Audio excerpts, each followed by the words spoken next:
안녕하세요. 지금살이 살림꾼 한결입니다. 여러분 만나서 반갑습니다. 오늘은 지혜로운 인생 23번째 같이 한번 나눠보기 원합니다. 요한복음 7장에 나오는 말씀을 중심으로 할 텐데요. 요한복음 7장은 예수님의 형제들조차 예수님을 믿지 않는 그런 상황 속에서 어떤 인생이 지혜로운 인생인가를 같이 고민하면서 나눠보기 원합니다. 첫 번째 지혜로운 인생은 죽이는 일보다 살리는 일에 관심 많은 인생이 지혜로운 인생입니다. 오늘 2절의 말씀 보니까 유대인의 명절인 초막절에라고 시작을 하고 있어요. 아마도 유대인들은 예수님을 초막절에 예수님을 잡으려고 하는, 또 죽이려고 하는 음모를 꾸미고 있습니다. 여러분, 초막절 어떤 절기인가요? 초막절은 우리가 다 아는 것처럼 이스라엘 민족이 출애굽해서 또 광야 생활을 지나고 가나안 땅에 들어가서 광야 생활을 기념하며 하나님 앞에 감사를 고백하고 또 한 해 농사 지었던 것들을 또 걸어놓으면서 하나님 앞에 감사하는 절기가 바로 초막절입니다. 다른 말로 말하면 우리의 추수감사절 정도 되겠죠. 그런데 추수감사절에 생명을 살리는 일보다는 생명을 죽이는 일에 더 많은 관심을 가지고 있습니다. 우리말로 하면 추석쯤 되지 않을까 싶어요. 여러분, 추석하면 어떤 느낌이 드세요? 또 어떤 생각이 드십니까? 추석하면 부모님, 송편, 또 만남, 친척들, 즐거움, 기쁨, 이런 이미지들이 떠오르잖아요. 근데 그런 추석에 생명을 살리는 일이 아니라 생명을 죽이는 일에 관심을 더 많이 갖고 있더라고 하는 것입니다. 싸움 좋아하는 정치인들도 추석 때가 되면 어떤가요? 우리 잠깐 쉽시다. 추석 때만큼은 싸우지 맙시다 라고 말하는 게 정상적인데, 오늘 성경에 나오는 유대인들은 추석 때에 생명을 죽이는 일에 더 많은 관심을 가지고 있더라고 하는 것입니다. 여러분, 어떤 인생이 지혜로운 인생일까요?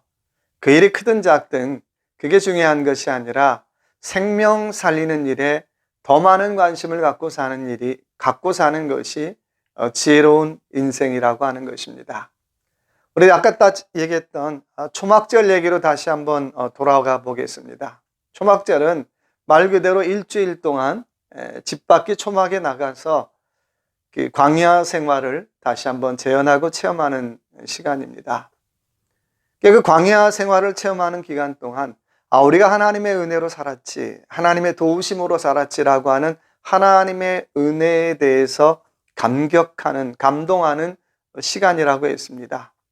또 거꾸로 초막절을 일주일 동안 지낸다라고 하는 것은 내가 정말 집안치 없이 정말 살아가는 나그네 인생이구나, 잠깐 지나가는 인생이구나 라고 하는 걸 다시 한번 깨닫는 시간입니다. 그래서 우리가 잊지 말아야 될 것은 나는 잠깐 지나가는 인생이구나, 나그네 인생이구나 라고 하는 사실을 잊지 않고 내게 주어진 시간에 생명을 죽이는 일보다 생명을 살리는 일에 관심을 갖는 지혜로운 인생들 되시기 바랍니다. 두 번째 지혜로운 인생은 박수보다는 사명을 앞세우는 인생입니다. 오늘 4절의 말씀 보니까 스스로 나타나기를 구하면서 묻혀서 일하는 사람이 없나니 이 일을 행하려 하거든 자신을 세상에 나타내소서 하는지라 라고 말씀하고 있습니다. 한마디로 말하면 예수님 시골에서 일하지 마시고 좀 큰 도시에 가서 일하십시오. 그리고 예수님 하는 일을 많은 사람이 좀 알 수 있도록 광고도 하고 PR도 하고 좀 그렇게 알리십시오 라는 얘기예요. 요즘으로 말하면 인터넷 홍보도 좀 하고 SNS에 좀 알리고 그렇게 일하라는 거죠. 이건 많은 사람들에게 참 그런 욕구 있잖아요. 저도 지금살이 웹사이트를 만들었지만 기왕이면 좀 많은 사람이 봐주고 또 많은 사람이 인정해주고 또 많은 사람이 알아봐줬으면 하는 바람 솔직하게 있습니다. 또 제 마음속에도 기왕이면 좀 큰 도시에 가서 일하고 싶은 마음이 있는 것도 사실이죠. 제가 지난번 섬기던 교회에서 선배님께서 좀 큰 도시에 가서 일해 보라고 하는 그런 권유를 받아서 캘리포니아에 있는 교회에 이력서를 낸 적이 있습니다. 그래서 서류 심사를 거쳐서 최종 후보 2인 중에 한 명 들어갔다라고 하는 소식을 제가 들었어요. 물론 나중에는 교단이 다르다는 이유로 탈락했지만요. 최종 후보 2명 중에 한 명에 들어갔다는 소식을 듣고 제 마음에 김칫국을 마시기 시작했습니다. 이사를 어디로 가나? 또 아이들 학교는 어떻게 가나? 자동차는 어떻게 가나? 별의별 생각이 다 들었습니다. 만약에 제가 그때 김칫국 마시고 주변 사람들에게 제가 제 캘리포니아 갈 것 같아요 라고 얘기했다면 큰일 날 뻔했죠. 다행히 그렇게 얘기하지는 않았지만 이건 아마도 모든 사람들의 욕심이 아닐까 싶은 생각이 들어요. 시골보다는 좀 서울에 가서 일하고 싶은 마음, 알아주지 않는 사람들보다는 기왕 알아주는 사람들이 있는 곳에 가서 일하고 싶은 마음, 누구에게나 갖고 있는 솔직한 마음이죠. 오늘 예수님에게도 똑같은 그런 요구를 제자들이 하고 있습니다. 예수님, 시골에서 좀 일하지 말고 서울 가서 일하십시오. 조용한 곳에서 일하지 말고 기왕이면 많은 사람들이 좀 인정할 만한 곳에 가서 박수 받으면서 일하십시오라고 하는 요구를 오늘 예수님도 듣고 계시더라는 거예요. 그런데 오늘 예수님의 관심사는 어디에서 내가 박수를 많이 받을까에 대해서는 별로 관심이 없어요. 내가 시골에서 아니면 서울에 가면 박수 많이 받을까? 또 시골보다는 서울에 가면 사람들이 더 많이 알아줄까 하는 거에 대해서는 예수님은 전혀 관심이 없었다라고 하는 것입니다. 예수님의 관심사가 있다면 단 한 가지, 어디에서 아버지의 사명을 이룰 것인가라고 하는 것에 대해서만 관심을 갖고 사셨다라고 하는 것입니다. 나는 박수에 관심 없고 어디에 내 사명이 있는가에 대해서만 초점을 잃어버리지 않으려고 정말 노력하셨다라고 하는 것입니다. 여러분, 오늘 저와 여러분은 무엇을 더 귀하게 생각하며 살아가십니까? 하나님이 내게 주신 사명을 더 귀하게 생각하십니까? 아니면 어디 가면 내가 박수를 더 많이 받을까? 어디 가면 내가 더 인정을 많이 받을까? 어디 가면 사람들이 나를 더 알아줄까 하는 거에 대해서 더 관심이 많으십니까? 만약에 하나님께서 내게 주신 사명에 대해서 그 사명을 깨닫지 못하면 우리는 박수 소리를 따라서 살 수밖에 없다는 거예요. 여기 가면 나에게 박수를 많이 쳐주겠지. 여기 가면 나를 많이 인정해 주겠지. 여기 가면 나를 많이 사람들이 알아봐 주겠지라고 하면서 그곳을 따라서 살더라고 하는 것입니다. 여러분, 지혜로운 인생은 박수보다는 하나님의 사명을 앞세우는 인생입니다.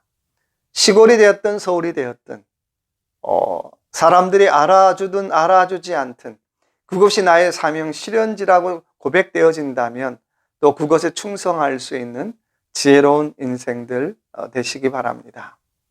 세 번째, 지혜로운 인생의 세 번째 특징이 있다면 세상의 유행이나 세상의 바람이나 그런 것 아니고 하나님의 때, 하나님의 타이밍을 붙잡고 사는 사람입니다. 여러분, 지금 저와 여러분은 내가 무엇을 해야 될 때인가라고 하는 걸 여러분 알고 살아가십니까? 만약에 지금 저와 여러분이 내가 무엇을 해야 될 때인가를 모르고 살면 세상의 바람 따라 살기 쉬워요. 이런 바람이 불어오면 이렇게 살고요. 또 저런 유행이 오면 그렇게 살기 쉽고요. 또 그런 유행이 오면 또 그렇게 살기 쉽더라고 하는 것입니다. 한 번도 내가 무엇을 해야 될 때인가를 알지 못하고 살더라고 하는 것입니다. 우리나라 계절은 봄, 여름, 가을, 겨울이 있고 또 한문으로는 24, 24절기가 있습니다. 그런데 그 절기를 한번 모르고 산다라고 한번 생각해 보세요. 만약에 한여름에 겨울 코트를 한번 입고 산다고 한번 생각해 보세요. 여러분, 그런 사람 보면 뭐라고 얘기합니까? 아이고, 나이만 먹었지 철부지네, 철부지야. 또 어린 아이들이 철없는 행동을 하면 아이고, 철부지야, 철부지. 그리고 욕을 하죠. 그런데 그보다 더 안타까운 것이 있다면 바로 영적인 철부지라고 하는 것입니다. 지금 내가 무엇을 해야 될 때인가를 모르고 살죠. 지금 내가 무엇을 해야 될 때인가를 모르고 사는 사람이 정말 영적인 철부지라고 하는 것입니다. 세상에 나이는 많이 먹었어요. 또 지위도 있어요. 명예도 있어요. 근데요, 내가 지금 무엇을 해야 될 때인가를 모르고 사는 사람은 바로 영적인 철부지라고 하는 거예요. 영적 철부지가 돼서요, 목사 일을 하고, 영적 철부지가 돼서 장로 일을 하고요, 영적 철부지가 돼서 권사 일을 하고, 영적 철부지가 돼서 집사 일을 하더라고 하는 것입니다. 여러분, 오늘 저와 여러분 어떠신가요?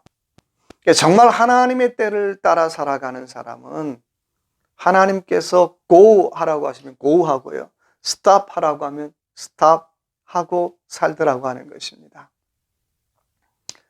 오늘 말씀 보니까 제자들이 유다로 올라가라고 할 때 예수님 어떻게 해요? 갈릴리에 머물러 계시니라 라고 말씀하고 있어요. 아마 제 마음 같았으면 초막절에 사람 많이 모이는 데 가서 좀 홍보도 하고 자랑도 하고 내 PR도 하고 그러고 싶었을 것 같아요. 예수님 그렇게 하지 않더라고 하는 것입니다. 오히려 거꾸로 어떻게 해요? 갈릴리에 머물러 계시더라고 하는 것입니다. 하나님께서 머물르라고 할 때 머무르고 go 하라고 할 때 go 하시더라고 하는 것입니다. 머무르라고 할 때 머무르고 go 하라고 할 때 go 하는 것이 다른 말로 말하면 영적으로 깨어있는 삶이죠. 하나님하고 친밀하다는 건 그런 거 아니겠어요? 하나님께서 go 하라고 하면 하고 stop 하라고 하면 stop 하고요. 그런데 그러기 위해서는 영적으로 깨어 있어야 되는데 저도 마찬가지고요. 많은 사람들이 영적으로 깨어 있지 못하더라고 하는 것입니다. 영적으로 졸고 있거나 영적으로 자더라는 거예요. 제가 한국에서 졸음운전으로 교통사고가 났는데요. 가장 달콤한 잠이었기도 하지만 여러분, 음주사고도 굉장히 큰 사고지만 졸음운전 사고도 굉장히 크고 위험한 사고죠. 저와 여러분이 인생을 살면서 꼭 큰 나쁜 일 한다는 게 아니라 영적으로 사고 칠 때를 보면 내가 영적으로 어떻게 해요? 졸고 있거나 자고 있을 때 큰 대형 사고를 치더라는 거예요. 내 나름대로 열심히 있었어요. 또 내 나름대로 할 수 있었어요. 근데 중요한 건 내가 영적으로 자고 있었다라고 하는 거예요. 그러니 그 일하면 교회에서, 직장에서, 가정에서 대형 사고 뻥뻥뻥 치고 있어요. 스스로에게 한번 질문해 보시고 한번 되돌아보시면 좋을 것 같아요. 왜 그렇게 되었을까? 왜 그런 일이 있었을까? 내가 실력 없는 것도 아니고 능력 없는 것도 아닌데 내가 영적으로 깨어있지 못할 때는 영적으로 대형 사고 치는 날이라고 하는 것입니다. 참 그럴 때가 많아요. 유명한 영성가인 안소니 드 멜로의 말처럼 우리는 자는 채로 세상에 태어났다가 자는 채로 세상을 떠나는지도 모른다는 얘기, 참 공감이 가는 말이에요. 내 시력이 좋고 또 내가 생물학적인 눈을 뜨고 있다고 해서 내가 눈 뜨고 사는 것 아니라고 하는 것입니다. 내가 지금 하나님께서 내게 원하시는 일, 하나님께서 내게 무엇을 원하시는가에 대한 그 때를 잊어버리고 산다면 나도 똑같이 영적으로 잠자고 태어나서 잠자고 살다가 잠자고 죽을 수도 있다라고 하는 것입니다. 여러분, 깨어나십시오. 그리고 하나님의 때, 오늘 하나님은 내게 무엇을 원하시는가? 하나님이 정말 나에게 무엇하기를 원하시는가에 대한 그 하나님의 때를 깨닫고 살아가는 지혜로운 인생들 되시기 바랍니다. 감사합니다.